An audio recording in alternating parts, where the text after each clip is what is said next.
ಗಣಾನಾನ್ತ್ವಾ ಗಣಪತಿಗಂ ಹವಾಮಹೇ ಕವಿಂ ಕವೀನಾಮುಪಮಶ್ರಮಸ್ತಮಂ ಜ್ಯೇಷ್ಠರಾಜಂ ಬ್ರಹ್ಮಣಸ್ಪತಃ ಆನಶೃಣುನೋತಿ ಬಿಸಿದ ಸಾದರಂ. ಓಂ ಮಹಾಗಣಪತಿಯೇ ನಮಃ. ಓಂ ಗುರುಭ್ಯೋ ನಮಃ.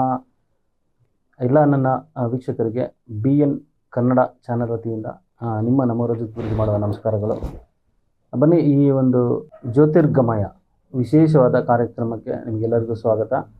ಇವತ್ತಿನ ವಿಶೇಷ ಏನಂದರೆ ಯಾವ ವಿಚಾರವಾಗಿ ಅಂದರೆ ಹಣದ ಅಡಚಣೆ, ಅಂದರೆ ದುಡ್ಡು ಹಣಕಾಸು ಮನೆಯಲ್ಲಿ ತುಂಬ ತೊಂದರೆ ಇದ್ದರೆ ಸಾಮಾನ್ಯವಾಗಿ ಏನು ಮಾಡ್ಬೋದು ನೋಡಿ. ಎಲ್ಲರಿಗೂ ಪ್ರತಿಯೊಬ್ಬರಿಗೂ ದುಡ್ಡು ಹಣ ಅಡಚಣೆ ಇರುವಂಥದ್ದು ಇದ್ದೇ ಇರುತ್ತೆ. ಎಲ್ಲರಿಗೂ ಹಣದ ಅವಶ್ಯಕತೆ ಇದ್ದೇ ಇರುತ್ತೆ.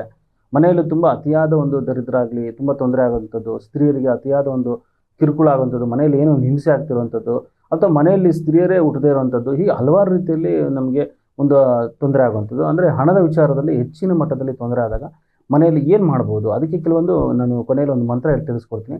ಅದು ಮುಖ್ಯವಾಗಿ ಏನಂದರೆ, ಮನೆಯಲ್ಲಿ ನಿಮ್ಮ ಜಾತಕದಲ್ಲಿ ಕೂಡ ಅಷ್ಟೇ ಗುರು ಚೆನ್ನಾಗಿಲ್ಲ ಅಂತಂದರೆ ಹಣದ ಅಭಾವ ತುಂಬ ಹೆಚ್ಚಾಗಿ ತೊಂದರೆ ಆಗುವಂಥದ್ದು, ಮನೇಲಿ ₹1 ಉಳಿದೇ ಇರುವಂಥದ್ದು, ಮತ್ತು ದವಸ ಧಾನ್ಯಗಳು ಮನೇಲಿ ನಿಲ್ಲೋದೇ ಇಲ್ಲ. ಮತ್ತು ಏನೇ ಒಂದು ಕಾರ್ಯಕ್ರಮ ಮಾಡಬೇಕು ಅಥವಾ ಮನೇಲಿ ಏನೊಂದು ಆಧ್ಯಾತ್ಮಿಕ ಒಂದು ಪೂಜೆಗಳಾಗಲಿ ಪುರಸ್ಕಾರ ಮಾಡಬೇಕಂದ್ರೆ ಅದು ಕೂಡ ಆಗ್ತಿರಲ್ಲ. ಸೊ ನೋಡಿ, ಹಣ ಇಲ್ಲಾಂದರೆ ಏನು ಕೆಲಸನೂ ಆಗಲ್ಲ. ಹಾಗಾಗಿ ಇವತ್ತಿನ ವಿಚಾರವಾಗಿ ನಿಮಗೆ ಹಣದ ವಿಚಾರವಾಗಿ ಒಂದು ಸಣ್ಣದೊಂದು ಪರಿಹಾರ ಕೊಡ್ತೀನಿ, ಅದನ್ನು ಮಾಡ್ಕೊಳ್ಳಿ. ಸಾಮಾನ್ಯವಾಗಿ ನೋಡಿ, ಜಾತಕದಲ್ಲಷ್ಟು ಕೂಡ ಗುರು ಮತ್ತು ಶುಕ್ರ ಚೆನ್ನಾಗಿತ್ತು ಅಂದರೆ ಖಂಡಿತ ಒಂದು ಜಾತಕದಲ್ಲಿ ಒಂದು ದೊಡ್ಡ ಮಟ್ಟದಲ್ಲಿ ಅಭಿವೃದ್ಧಿ ಆಗುವಂಥದ್ದು, ಚಿಕ್ಕ ವಯಸ್ಸಿನಲ್ಲೇ ಒಂದು ಒಳ್ಳೆ ವಿದ್ಯಾಭ್ಯಾಸ ಸಿಗುವಂಥದ್ದು, ಒಂದು ಒಳ್ಳೆ ತಂದೆ ತಾಯಿಯಿಂದ ಅವರ ಒಂದು ಮಾರ್ಗದರ್ಶನದಲ್ಲಿ ಬೆಳೆಯುವಂಥದ್ದು, ಹಾಗೆ ಅವರ ಒಂದು ಮನೆ ದೇವರಾಗಲಿ ಅವ್ರ ಕುಟುಂಬದ ದೇವರಾಗಲಿ ಹೆಚ್ಚಿನ ಮಟ್ಟದಲ್ಲಿ ಅವರಿಗೆ ಅನುಕೂಲ ಆಗುವಂಥದ್ದು. ಅದೇ ನೋಡಿ, ಏನಾದರೂ ಜಾತಕದಲ್ಲಿ ಗುರುವಿನ ತೊಂದರೆ ಇರುವಂಥದ್ದು ಅಥವಾ ಶುಕ್ರನ ಗ್ರಹಕ್ಕೆ ಸಂಬಂಧಪಟ್ಟ ಹಾಗೆ ಏನಾದರೂ ತೊಂದರೆ ಇತ್ತು ಅಂದರೆ, ಅದರಲ್ಲೂ ಶುಕ್ರನ ದೋಷ ಇತ್ತು ಅಂದರೆ ಹಾಗೆ ಹೆಣ್ಮಕ್ಳಿಗೆ ತುಂಬ ತೊಂದರೆ ಆಗುವಂಥದ್ದು, ಅಥವಾ ಮನೆಯಲ್ಲಿ ಮಹಾಲಕ್ಷ್ಮಿ ಇಲ್ಲದೆ ಇರುವಂಥದ್ದು. ನೋಡಿ, ಮಹಾಲಕ್ಷ್ಮಿನ ಹೆಣ್ಣಿಗೆ ನಾವು ಹೋಲಿಸ್ತೀವಿ. ಹಾಗಾಗಿ ಮನೆಯಲ್ಲಿ ಹಣ ಇಲ್ಲ ಅಂದರೆ ಮೊದಲನೇದಾಗಿ ನೀವು ಮನೆಯಲ್ಲಿರುವಂಥ ಒಂದು ಸ್ತ್ರೀಯರಿಗೆ, ಹೆಣ್ಣು ಮಕ್ಕಳನ್ನ ಪ್ರೀತಿಯಿಂದ ನೋಡ್ಕೊಳ್ಳಿ. ಖಂಡಿತ ಅದು ಒಂದು ಮೊದಲನೇ ಪರಿಹಾರ ಅಂತ ನಾನು ಹೇಳ್ಬೋದು.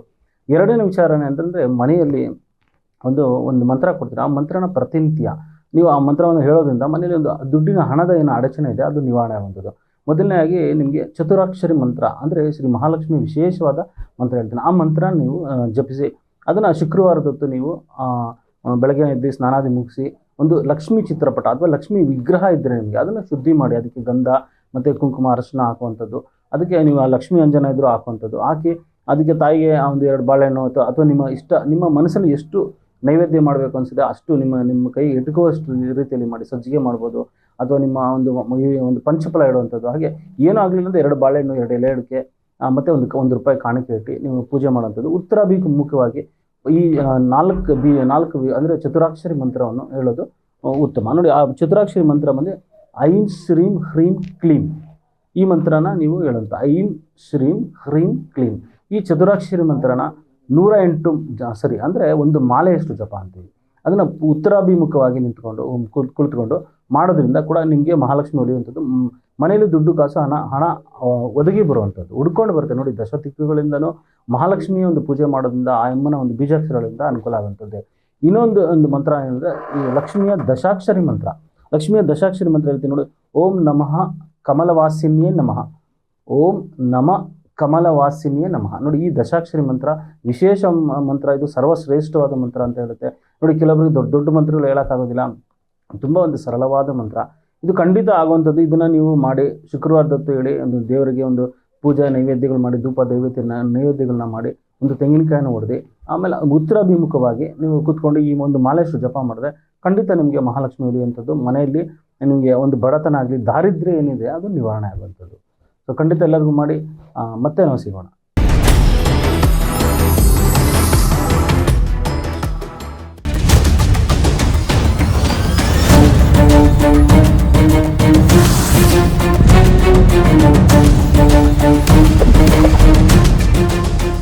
BN TV, ಇದು ನಿಮ್ಮ ಧ್ವನಿ.